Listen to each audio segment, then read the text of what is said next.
Por lo tanto, Satanás no es más poderoso que la iglesia.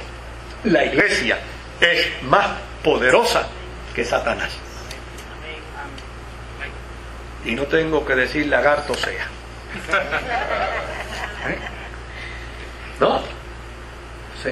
A veces uno escucha un mensaje distinto. Yo he escuchado gente, oiga, que le dan más poder a los demonios. Uno dice, bendito el Señor, sí. El mensaje de este, otorgándole poder a los demonios, casi lo convierte en Superman. Y Dios es Clark Kent. O sea, invierte el concepto. Ahora, si está diciendo esto y está subrayando esto, las posibilidades de que esta corriente herética esté diciendo lo contrario es bastante grande. Hay otro dato más. En el capítulo 2 y en el versículo 8. Capítulo 2, versículo 8. Dice la Escritura: cuídense de que nadie los cautive con la vana y engañosa filosofía que sigue tradiciones humanas, las que van de acuerdo con los principios de este mundo y no conforme a Cristo. Y vamos al verso 20 del capítulo 2, para enlazar bien esto. Dice: si con Cristo ustedes ya han muerto a los principios de este mundo, ¿por qué, como si todavía pertenecieran al mundo, se someten a preceptos tales como? Continúa, por favor. No tomes en tus manos, no pruebes, no toques. Verso 22. Estos preceptos basados en reglas y en enseñanzas humanas se refieren a cosas que van a desaparecer con el uso. Verso 23.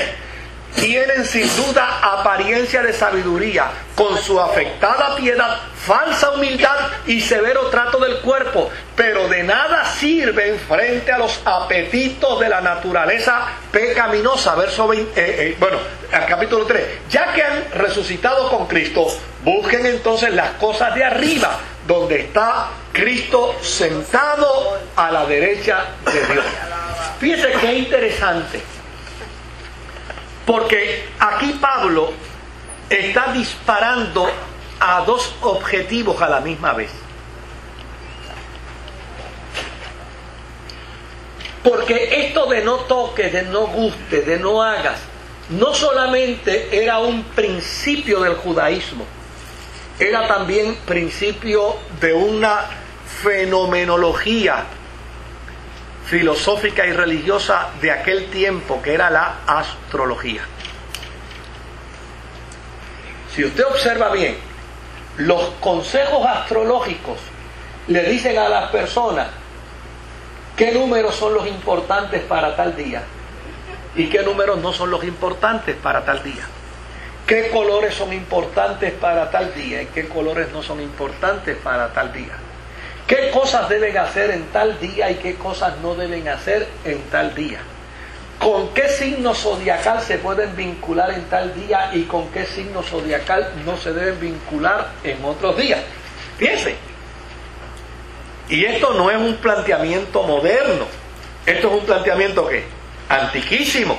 O sea, la astrología no nació ayer con Walter Mercado. La astrología tiene miles y miles de años. Y tal parece que en medio de la comunidad de Colosa, siendo Colosa un puerto de entrada, en medio de la comunidad de Colosa había no solamente una influencia herética desde el punto de vista gnóstico, sino que había también una influencia astrológica. Y en adición a ello estaban los queridos amigos judíos, que entonces también levantaban su voz para decir que un verdadero siervo de Yahvé observa días, observa fiestas, observa lunas, observa sábados y se cuida dentro de ellos.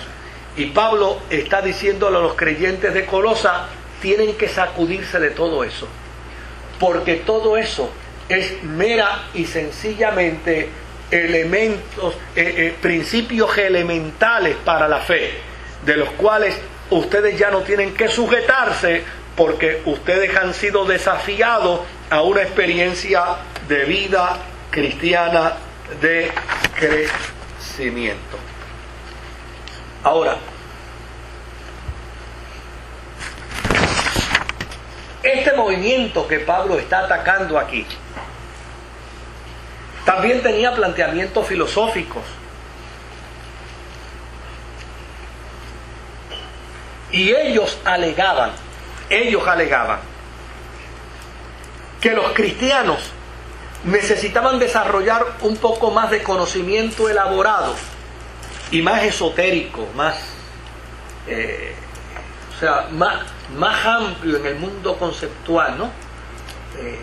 De más de interpretación filosófica, a tal punto que se les decía a los cristianos que el observar ciertos días, el observar ciertas lunas y el mantener ciertos elementos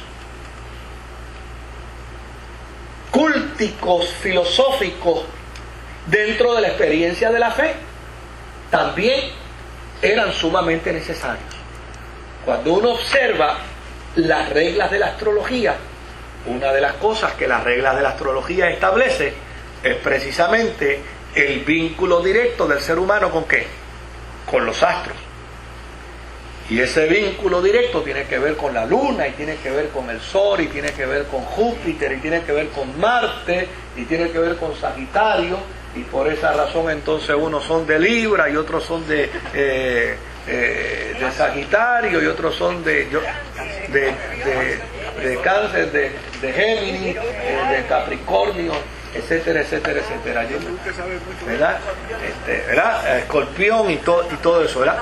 Ahora, fíjense que Pablo dice, mira, hay que tener cuidado con esta gente, porque esta gente en cierta medida lo que está es pretendiendo empujar a los creyentes bajo la artimaña de que necesitan un conocimiento más elaborado, más esotérico de la fe. Están tratando de involucrar a los creyentes en prácticas no solamente gnósticas, no solamente en prácticas judías, sino también en prácticas astrológicas.